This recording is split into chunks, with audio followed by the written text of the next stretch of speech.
আসসালামু আলাইকুম বন্ধুরা, সবাই কেমন আছেন? আল্লাহ পাকের রহমতে আমরা সবাই ভালো আছি। তো আজকে অনেক দিন পর মেয়ে বলতেছে, আম্মু কিছু একটা বানাও ঝাল ঝাল। তো আমি এখানে শুকনো মরিচ, কিছু রসুন, পেঁয়াজ কুচি কুচি করে নিয়েছি। এটা এখন তেল দিয়ে ভেজে নেব।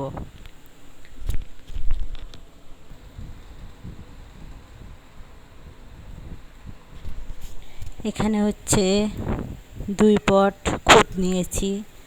তো বুঝতেই পারতেছেন আপনারা আজকে কি রান্না হচ্ছে। এটা আমার সকালের নাস্তা। তো এখানে একটু গাজর কুচি করে দিলে দেখতে কালারটা সুন্দর লাগে।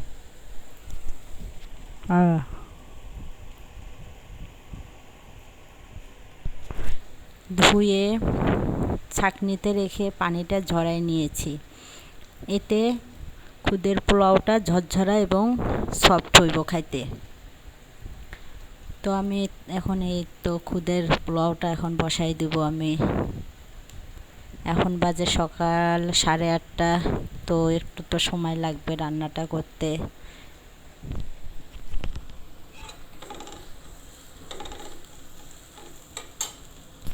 এখানে খুদের পোলাওয়ের ভিতর আপনার শুকনা মরিচটা দিলে ঘ্রাণটা সুন্দর, খাইতেও স্বাদ লাগে। আর কাঁচা মরিচের ঘ্রাণটা অতটাও ফোটে না। তো এর জন্য আমি শুকনা মরিচটাই টেলে নিচ্ছি।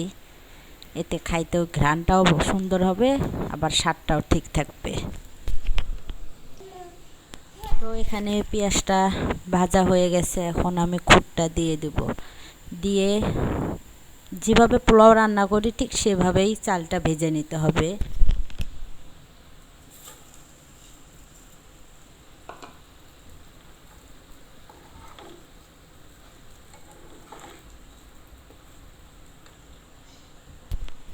সুন্দর করে নেড়ে চেড়ে চালটা ভেজে এখানে গরম পানিও দেওয়া যাবে, আবার ঠান্ডা পানিও দিতে পারবেন, এটা অসুবিধা নেই। এটা যার যেভাবে সুবিধা হয়। তো আমার চালটা ভাজা হয়ে গেছে। সামান্য আর একটু ভাজা দিয়ে পানি দিয়ে দেব। এর ভিতর আপনার চালটা যখন একটু হালকা ভাজা হয়ে গেছে, আমি একটু আদা বাটা রসুন বাটা দিয়ে দিয়েছি। এখানে গরম মশলা লাগবে না, শুধু আদা রসুন বাটা হলেই চলবে। চালটা দেখেছেন কত সুন্দর ভাজা হয়ে গেছে। এই খুদের পোলাওয়ে আপনার খুদটা যত ভাজতে পারবেন পোলাওটা তত সফট আর ঝরঝরা হবে। তো আমি এখানে পরিমাণ মতো পানি দিয়ে দিলাম, আর লবণটা স্বাদ মতো দিয়ে দিবেন। তো এটা এখন বলক উঠবে। এরপরে ঢেকে একটু লো আঁচে রান্না করতে হবে।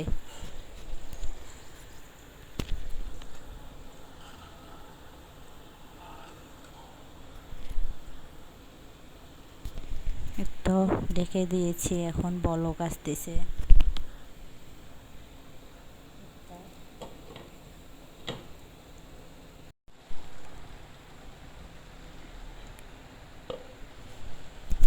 ওয়াও, অনেক সুন্দর একটা কালার এসে গেছে গাজরটা দেওয়াতে।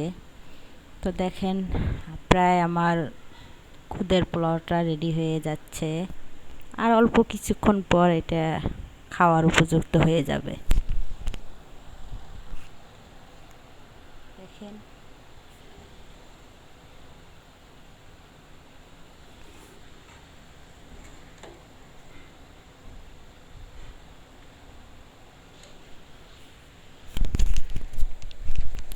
আর একটা কথা অনেকে বলে আর কি শুনতাম, ফ্রাই প্যানে নাকি কাঠের অথবা প্লাস্টিকের খুন্তি ব্যবহারের জন্য।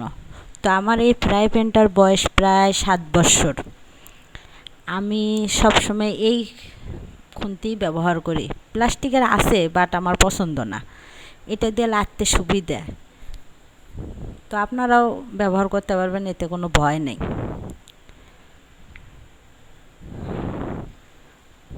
আমার মেয়ে তো দেখেই পাগল হয়ে গেছে খাওয়ার জন্য। আম্মু আর একটু পরে দিচ্ছি, এর তো প্রায় হয়ে গেছে।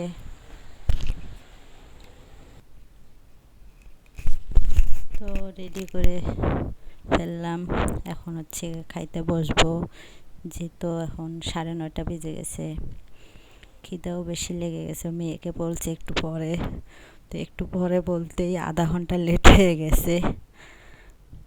আপনারাও শর্টকাটে এই প্রতিদিন আপনার হচ্ছে রুটি পরোটা খেতে খেতে বিরক্ত, তো মাঝে মধ্যে যেমন হচ্ছে খিচুড়ি অথবা খুদের পোলাও, একটু হালকা পাতলা সঙ্গে ভর্তা, আর কিছু না থাকলে ডিম ভাজা হলেও এটা খাওয়া যায়, মানে অত খারাপ লাগে না খাইতে। আমি প্রায় সময় যখন যা থাকে তাই দিই খাই। যেমন শুটকির ভর্তা থাকলে রাতে বানায় রাখছি, তো সকালে ভালো লাগতেছে না কিছু খাইতে, একটু খুদের পোলাও বানাইলাই মা মেয়ে খাই। তো এই যে কালকে ভর্তা বানাইছিলাম, 2 রকমের ভর্তা রয়েছে। মেয়ে আবার কুচি সালাদ খাবে না, ওর জন্য আবার চাক সালাদ কাটলাম। একা হাতের কাজ, ছোট্ট বাবু নিয়ে যা পারি তাই সেইভাবেই। এতে মেয়েও অতটা মন খারাপ করে না, বোঝে যে ছোট ভাই নিয়ে আমার আম্মু তো যখন যা বলি করতে পারে না।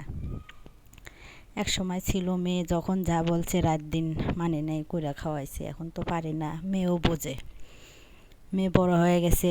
অনেক সময় দেখা যায় আমার মেয়ে আমার কাজে সহযোগিতা করে, কাটাকাটির সাহায্য করে অথবা ঘর গোছায়। তো মেয়ে আমার মাশাল্লাহ বড়ই হয়ে গেছে, আল্লাহর রহমতে। মেয়ে কোরআন শরীফে 26 পাড়ায় উঠছে। আর কিছু পড়লে আর হচ্ছে আপনার 29 পারা 25 পৃষ্ঠা পড়লেই হচ্ছে 1 খতম দিয়ে দিবে। তো আপনারা সবাই আমার মেয়ে ছেলের জন্য দোয়া করবেন, এভাবেই যেন ওদেরকে ভালো ইমানদার করে বড় মানুষ করতে পারি। আপনারা দোয়া করবেন, আর আমার চ্যানেলটাকে লাইক সাবস্ক্রাইব কমেন্ট শেয়ার করবেন, আমার পাশেই থাকবেন। আমি হচ্ছে ইউটিউবে ভিডিও বানাই কাউকে দেখানোর জন্য না, লোক দেখানোর জন্য না।